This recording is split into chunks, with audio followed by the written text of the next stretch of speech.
আজ থেকেই বহরমপুরে প্রচার শুরু করবেন তৃণমূল কংগ্রেসের তারকা প্রার্থী ইউসুফ পাঠান। অধীর রঞ্জন চৌধুরীর গড়ে আজ থেকে তিনি প্রচার শুরু করবেন। গতকালই কলকাতায় আসেন তিনি এবং আজ থেকে তার এই প্রচার যাকে কেন্দ্র করে সেজে উঠেছে বহরমপুর, এক কথায় বলা যেতেই পারে। এই মুহূর্তে আমাদের সঙ্গে সরাসরি রয়েছেন আমাদের প্রতিনিধি সোমা মাইতি রয়েছেন আমাদের সঙ্গে। সোমা, বহরমপুরে আজ থেকে প্রচার শুরু করছেন প্রাক্তন ক্রিকেটার বা তারকা প্রার্থী ইউসুফ পাঠান। এই মুহূর্তে তার প্রচারকে কেন্দ্র করে কর্মী সমর্থকদের মধ্যে উৎসাহ বা আবহটাও বাকি তোমার মাধ্যমে জানবো।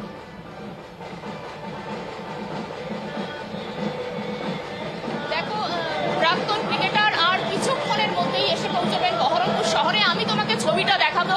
বহরমপুরে প্রাণকেন্দ্র টেক্সটাইল মোড়ে তাকে সম্বর্ধনা জানানোর জন্য মঞ্চ প্রস্তুত করা হয়েছে। তুমি দেখতে পাচ্ছ বড় জায়ান্ট স্ক্রিন লাগানো হবে। ইতিমধ্যেই প্রচুর কর্মী সমর্থকরা বহরমপুর লোকসভার বিভিন্ন জায়গা থেকে তারা আসতে শুরু করেছেন। একেবারেই বাজনা সহকারে এসে পৌঁছেছেন বিভিন্ন এলাকা থেকে নেতা এবং কর্মী সমর্থক প্রত্যেকেই তারা হাজির হয়েছেন। এবং তৃণমূলের এই প্রার্থী তালিকা ঘোষণার পর থেকেই কিন্তু কর্মী সমর্থকদের মধ্যে একটা উৎসাহ ছিল যে কবে প্রার্থী এসে পৌঁছবেন তাদের মধ্যে। সেই মতো কিন্তু আজকে যখন তারকা প্রার্থী এসে পৌঁছচ্ছেন তাকে সম্বর্ধনা জানানো এবং তাকে নিয়ে প্রচারের ময়দানে নামার যে রূপরেখা সেটা তৈরি হতে চলেছে এবং তারই কিন্তু প্রস্তুতি তুমি দেখতে পাচ্ছ। একদিকে যেমন মিছিল আসছে বহরমপুর লোকসভার বিভিন্ন প্রান্ত থেকে, একেবারে হাতে দলীয় পতাকা নিয়ে কর্মী সমর্থকরা তারা যখন একদিকে এই সম্বর্ধনা সভায় হাজির হচ্ছেন। এখানে আরো একটা বিষয় একটু জানতে চাইবো তোমার কাছে, যে তৃণমূল কংগ্রেস সমর্থকদের মধ্যে যে উন্মাদনা উচ্ছ্বাস নজরে আসছে এই মুহূর্তে দাঁড়িয়ে ইউসুফ পাঠানকে স্বাগত জানানোর জন্য, কিন্তু বহরমপুর অধীর রঞ্জন চৌধুরীর গড় বলেই পরিচিত, যেখানে এর আগে একবারও তৃণমূল কংগ্রেস সেভাবে সুবিধা করতে পারেনি, দাঁত ফোটাতে পারেনি। তাহলে কি এবার ইউসুফ পাঠান সেই অসম্ভবকে সম্ভব করতে চলেছে? সেই জন্যই কি এতটা আত্মবিশ্বাসী তৃণমূল কংগ্রেসের কর্মী সমর্থকরা?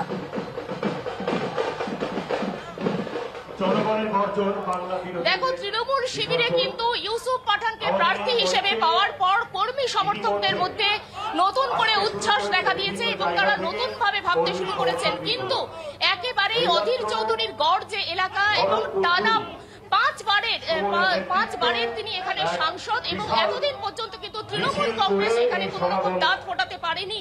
এই লোকসভা কেন্দ্রে কিন্তু এর আগেও কিন্তু বাইরে থেকে প্রার্থী নিয়ে এসেছিলেন তৃণমূল কংগ্রেস, কিন্তু এখনো পর্যন্ত কিন্তু এই লোকসভা কেন্দ্র অধীর চৌধুরী তার নিজের দাপটে রেখেছেন।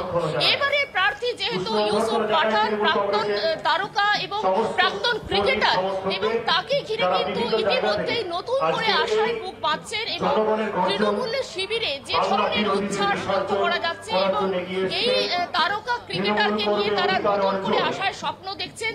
তবে কিন্তু এই কেন্দ্র এবারে একেবারেই নজর কাড়া কেন্দ্র থাকবে। একদিকে যেমন অধীর চৌধুরী, অন্যদিকে বিজেপিরও কিন্তু যথেষ্ট ভালো প্রার্থী এবারে দাঁড় করিয়েছেন। অন্যদিকে একেবারেই তৃণমূলের একেবারে চমক ইউসুফ পাঠান প্রার্থী।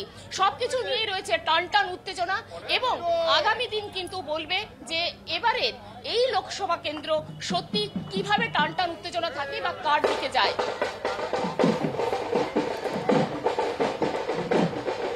ধন্যবাদ সোমা।